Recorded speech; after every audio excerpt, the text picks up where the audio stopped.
Alright, so in this video we will learn that what are children props in React, right? So right over here I do have a component of child, right? And inside this child component we do have a heading of this is the child component, and I do have another parent component with the name of about, right? So let's call our child component over here, right? So basically we do call the components like this whenever we want to, you know, render the component inside any component, then we do something like this. But if we can change it to something like this, and inside this whatever we will write, this is a text coming between the component tag.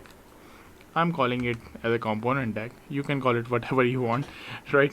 So this will become a children of your component, and trust me, you can also receive this whatever you will write between this component tag. You can receive this inside your component. In my case I'm using child component, so I can be able to receive whatever I'm writing over here inside my child component.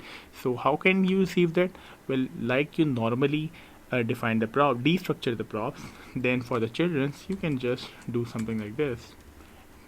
You can define the name of children, and now you can use the children wherever you want. So let me save it and let me show it to you. Then you can see that after the heading it is showing me the text which we have defined between the component tag. This is the text coming between the component tags, right? So this is what children props in React. So this is very useful. Like you are defining something between this, and inside the children tags you want to change the layout, like you want to wrap it up inside the container, and you want to add some kind of cards in it as well, along with that children props you are receiving from the parent component. So I will see you in the next one. Have a nice day.